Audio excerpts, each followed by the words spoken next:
everybody, this is the M-Crew Dude. When it comes to YouTube Premium's exclusive shows, I have seen a lot of interesting concepts, although some are great and others are not so great. On the latter side, I've seen shows that come across as shameless cash grabs from popular YouTubers, and others that want to make me pull my eyes out from their sockets, i.e. sideswiped. But one kind of bad that is even more crushing is when a show has a great setup but mishandles it at every turn. The show that I will be discussing today is Sherwood. Produced by Giant Animation, Toy Box, and Baby Octopus, Sherwood is an animated series inspired by the legend of Robin Hood and set during the 23rd century, where global warming has caused polar ice to melt and raise sea levels to a point where almost everything is submerged in the ocean. Most of the people are forced to work in floating shanty towns to make a living, while the wealthier citizens thrive in a floating upper city run by the sheriff. What's weird is that he's more of a dictator than a sheriff, and he's not referred to as the Sheriff of Nottingham, but his name is literally Sheriff Nottingham. Our main character is 14-year-old Robin Locksley, who is a professional hacker and fights against the ways of the upper city's rule while she strives to help those in need. This is our modern-day Robin Hood, but the only comparison to the inspiration is her name, and the fact that she sometimes wears a hood. When you think of Robin Hood, what comes to mind? The color green, his bow and arrow, his companion Little John? We really get none of that here. Robin doesn't use a bow or anything like a bow, but some kind of generic staff. That's not fun. I was expecting it to do something cool like in Horizon Zero Dawn, but there's really nothing special about it. The free episode starts off with an interesting setup as it introduces the world of Sherwood, but over time, there is a lot of show and don't tell with very little world building.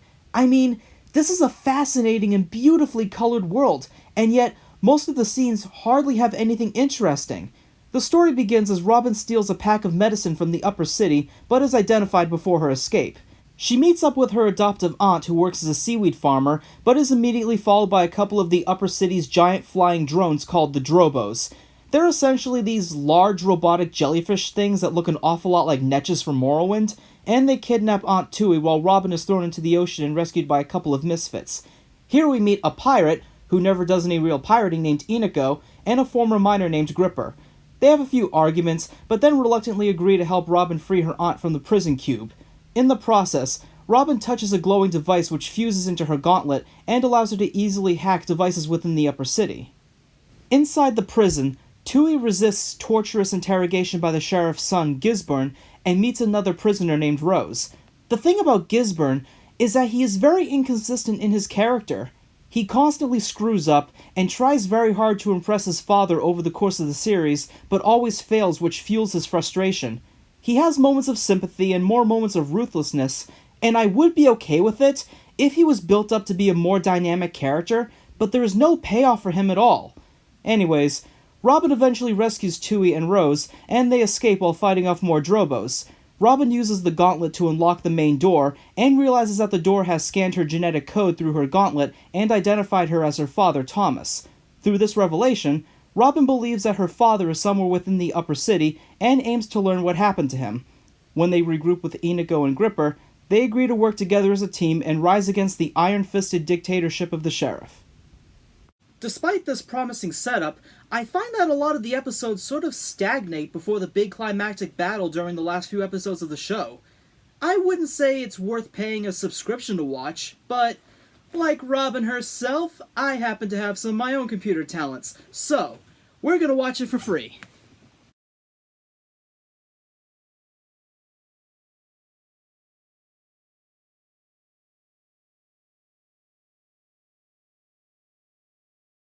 Starting with what I like, I thought the setting holds a great amount of potential for world building, even though we don't see how a lot of the people live. The upper city is constantly built up, but there's sadly never a moment where we get to meet any of the citizens or see how they live. In fact, we only get to meet like 4 people from the upper city. Gisborne is supposed to be the head of security, but there are no other guards under his employ, unless we're expected to assume that the Drobos are the security, which seems impractical.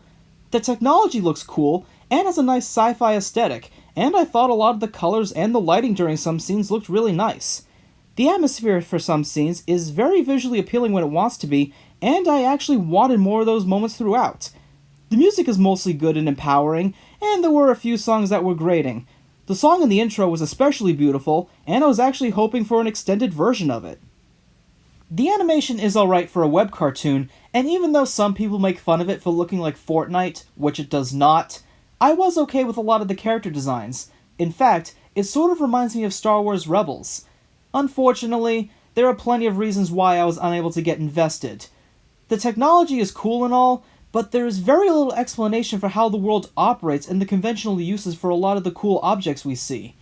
Although I said the animation was alright, there are some inconsistencies. Take this scene for example. A Drobo grabs Rose and holds her down, but then Robin distracts it and climbs up some pipes. Within a few seconds, we see Rose taking cover none the worse for wear. There are a few more times when something like this happens, but they are few and far in between. The voice work is alright for some of the characters, but the dialogue is often laughably cheesy. The one moment that made me cringe was when the Drobo start attacking the town in episode 6. Those jellyfish turds!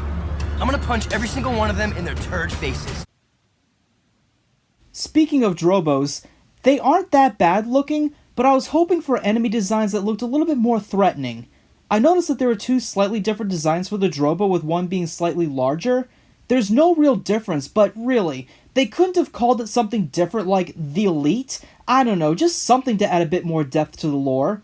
The characters are okay, but Robin comes across as a total Mary Sue.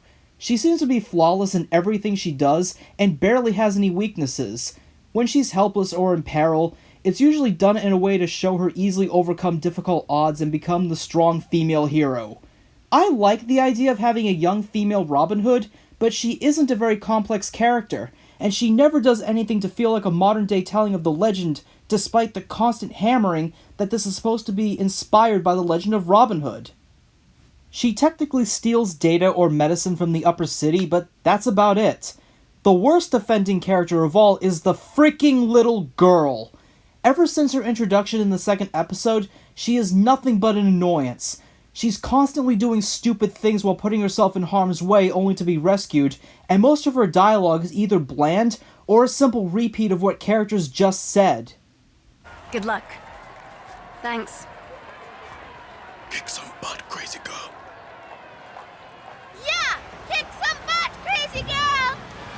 She was only helpful like once when the plot demanded it, but she's just useless other than that. There's also quite a lot of political bias at times, to a point where they show a video of Barack Obama, and it comes across as really ham-fisted. And they try to play it up like the characters are learning about all these amazing things they've never seen before, but there's no emotional impact. They took this world with an interesting concept and just turned it into a mashup of elements from other dystopian stories that have been done to death. It's a case of when I wanted something to be good, and I was expecting it to be good, but it just went on to disappoint me. Okay, I would like to discuss the ending now, so if you want to go in fresh, this is probably the time to stop watching. To put it simply, it's flawed and leaves off on a very weak cliffhanger. So Robin's father, Thomas, is actually working for the upper city as the head engineer, but is later outcasted and not welcomed by the rest of Sherwood. The sheriff and Gisborne manipulate some of his old technology, but unknowingly start a massive destructive orb that Thomas created as a doomsday device in the case the sheriff decided to betray him and kill him. The orb gathers energy over time before it violently detonates, destroying everything, I guess, and Robin's gauntlet with Thomas's DNA is the only thing that can stop the countdown. Thomas explains this to Robin before he dies of illness, so it's up to her to save the city. With the help of her friends, they break into the upper city and work together to deactivate the orb. The sheriff is tricked by Gisborne and locked in a cell so that he can handle Robin himself. After a climactic battle, Gisborne destroys Robin's gauntlet, and she stays aboard the upper city and destroys the orb while the rest of the city just blows up with it. That's it. Yeah, it just kinda stops. We don't know if Robin survived or not. Okay, I feel like I gave this show a lot of chances to impress me, but sadly, it wasn't enough to convince me to return to it. I know the show has its fans, and I can see why, but if it ever got lit for a season 2, they would need a new team of writers. Now, I don't often offer predictions like this, but this is what I think they should do for a season 2. Okay, so both Robin and the sheriff die in the explosion. Sad, I know, but it would add to some dramatic themes and steer away from the protagonist is dead, oh wait, no, they're not cliché, which is something I guarantee the writers will do if left to their own devices. So after a funeral, Inigo feels torn and reveals that he did in fact have feelings for Robin and falls into a depression. Since he talked about finding his brothers during the course of the series, he thinks that joining them is the best course of action. His brothers contact him and tell him that they are living on an artificial island with grass and trees which serves as a man-made remnant of the real world. Rose and Gripper travel with Inigo to the island, where they find out that the island is actually run by a seemingly benign ruler named Prince John, who harshly taxes his citizens and makes countless false promises. Inigo's brothers meet him and are revealed to be a salvager and a thief who are in constant disagreements.